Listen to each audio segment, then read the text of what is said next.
इस किताब में नीतीश जी का एक भाषण है। जब बाबरी मस्जिद टूटी उसके बाद जब संसद में चर्चा हुई तो नीतीश जी ने एक बहुत जबरदस्त भाषण दिया और उसमें उन्होंने 3 बातें कही जो मैं बहुत संक्षिप्त में कहना चाहूंगी। एक तो उन्होंने कहा कि हनुमान कौन है और क्या बगैर हनुमान के राम की पूजा हो सकती है, कि जब इमरजेंसी लगी थी तो लालू जी और नीतीश जी भूमिगत थे, अंडरग्राउंड थे और वो चोरी से नीतीश जी की ससुराल पहुंचे जहां मंजू जी मौजूद थी और उन्होंने जल्दी जल्दी से खाना तैयार किया और एक टिफिन में रख दिया। तो नीतीश जी तो मंजू जी से बातचीत में लग गए और लालू जी पूरा टिफिन खाली करके सारा खाना खा गए।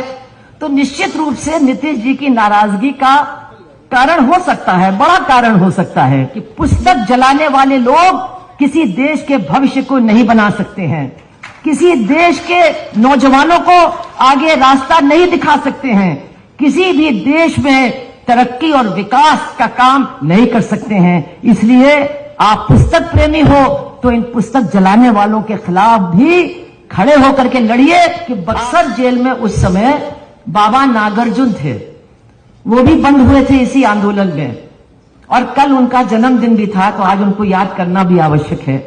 तो वो बक्सर जेल में थे और शुरू में उन्होंने खूब कविता लिखी उस आंदोलन के समर्थन में, लेकिन उनके साथ एक आरएसएस वाला था और उस आरएसएस वाले से वो इतने पीड़ित हो गए कि वो आंदोलन के आलोचक बन गए और उन्होंने ये देखा कि जितना आरएसएस इस पर हावी होती चली जा रही है उतनी ही उनकी आलोचना बढ़ती चली गई और आखिर में उन्होंने उस आंदोलन का नाम खिचड़ी क्रांति रख दिया।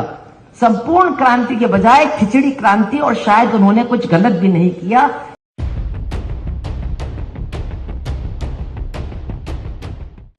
तमाम मंच पर हमारे उपस्थित नेतागण और सुनने वाले, बहुत धीरज रखने वाले तुम्हारे तमाम श्रोतागण, आज हम लोगों को यहाँ एक बहुत बड़े मौके पर और एक बहुत अहम क्षण पे बुलाया गया है।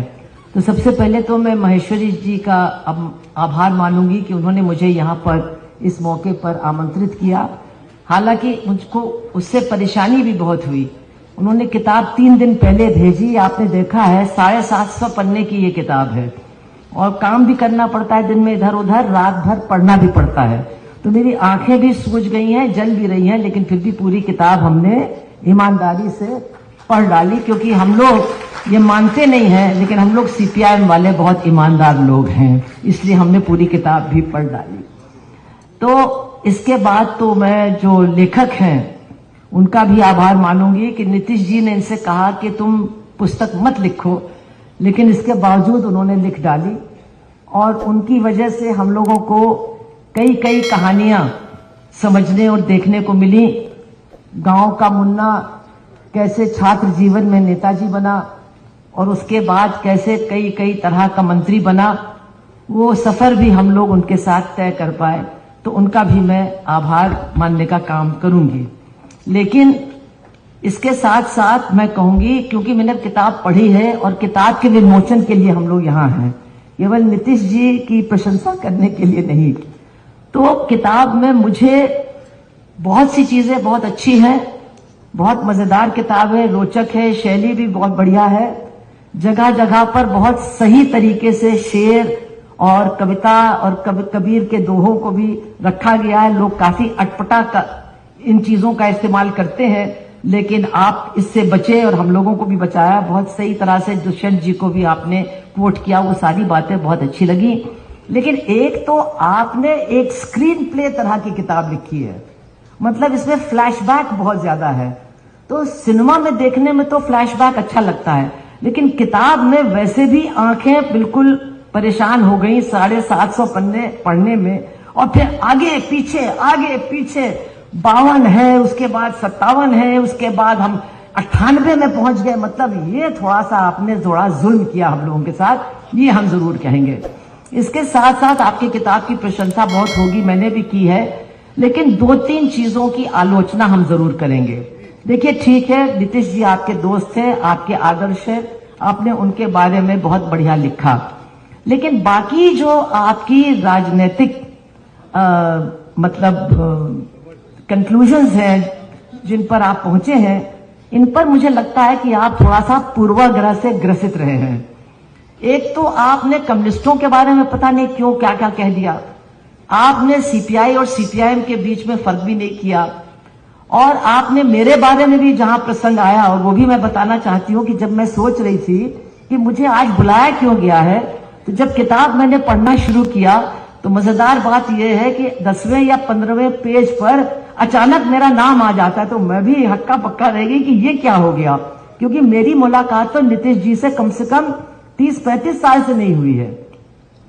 लेकिन उसमें एक बात लिखी गई है और ये कहा गया है कि उन्होंने मुझसे बहुत ज्ञान प्राप्त किया, तो मुझे नहीं लगता कोई ज्ञान उन्होंने प्राप्त किया, लेकिन हम लोग दोनों मिलकर के खूब हंसे और वो बड़े गंभीर तरह के थे। तो पार्लियामेंट में जब लोगों ने देखा कि हमारा गंभीर मंत्री और ये महिला इतना हंस रहे हैं, वो करीब करीब अपने कुर्सी से नीचे ही गिर गए हंसते हंसते। लेकिन जो लिखा है, इसमें कहानी बताई गई है, वो पूरी तरह से सही नहीं है, और जो सही कहानी है वो मैं आपको बताने वाली भी नहीं हूं। ये हमारे और नीतीश जी के बीच का राज बना रहेगा। तो इसीलिए शायद मुझे बुलाया भी गया और ये बात भी किताब में आई है। चलिए, मुझे अच्छा लगा, इसकी वजह से ये मौका हमें मिल गया।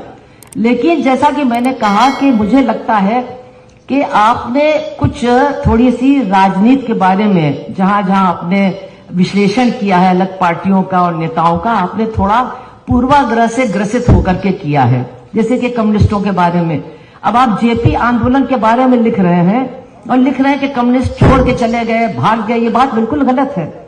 तमाम आलोचनाओं के बावजूद सीपीआईएम के लोग पूरी निष्ठा के साथ जेपी आंदोलन के साथ, हमारे लोग भी, और लेकिन इसका मतलब ये नहीं है कि वो पूरी तरह से जैसे नीतीश जी और लालू जी उसमें कूद पड़े और संपूर्ण क्रांति की तस्वीर देखने लगे।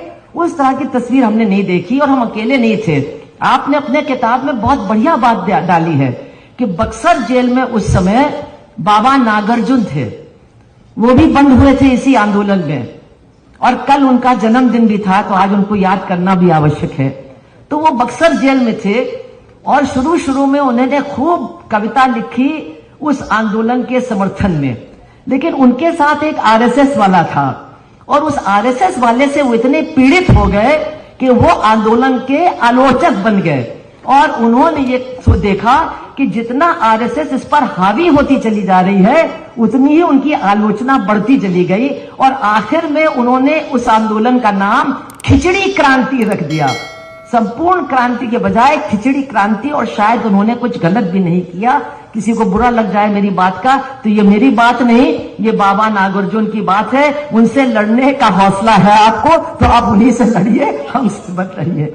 इसके अलावा आपने, मुझे लगता है, हमारे जो अभी चले गए हैं, जिनकी हम बहुत ज्यादा आदर और सम्मान करते हैं, लालू जी, उनके बारे में भी जो आपने विश्लेषण किया इस किताब में, मुझे लगता है उसमें भी कुछ आप पूर्वाग्रहों से ग्रसित हैं, और उनकी बहुत सारी खूबियां, उनका जलवा, उनका जुनून और उनकी दरियादिली के बारे में मुझे लगता है आपने पूरी ईमानदारी इसमें नहीं की है। हमने देखा है कि ठीक है, नेताओं के बीच में अनबन हो गई। हम भी सोचते रहे कि भाई नीतीश जी लालू जी से क्यों नाराज हुए। आपने हमें बता भी दिया कि जब इमरजेंसी लगी थी तो लालू जी और नीतीश जी भूमिगत थे, अंडरग्राउंड थे, और वो चोरी से नीतीश जी की ससुराल पहुंचे जहां मंजू जी मौजूद थी, और उन्होंने जल्दी जल्दी से खाना तैयार किया और एक टिफिन में रख दिया।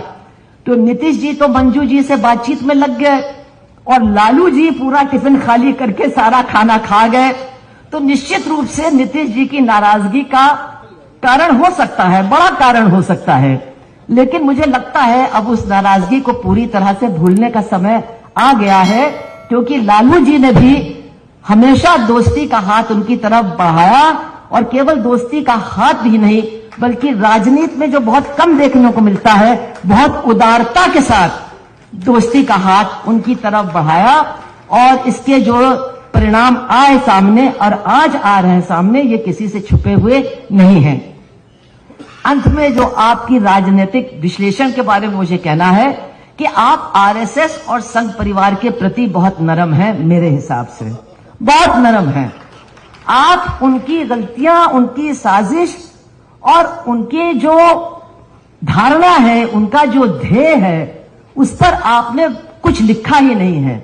बिल्कुल जैसे कि वो बाकी नेताओं के जैसे साधारण नेता हों, उनमें से बहुत अच्छे भी हैं, लच्छेदार भाषण देने वाले, और उनको आपने एक ही तरह से एक लाइन में खड़ा कर दिया कि भाई उनसे वो दुखी हुए तो इनके पास चले गए, वो नहीं अच्छे लगे तो ये अच्छे लगने लगे।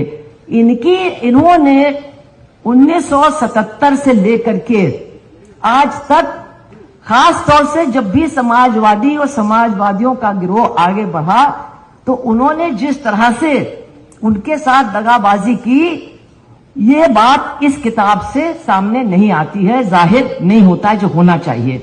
और यहां पर मैं कहूंगी कि नीतीश जी जो भी उन्होंने अपने राजनीतिक जीवन में किया हो, उसकी बात हम नहीं करना चाहते, हम टिप्पणी करने नहीं आए हैं, लेकिन उन्होंने उनको बहुत अच्छी तरह से समझा, उनकी मानसिकता से वो कभी भी अनभिज्ञ नहीं रहे।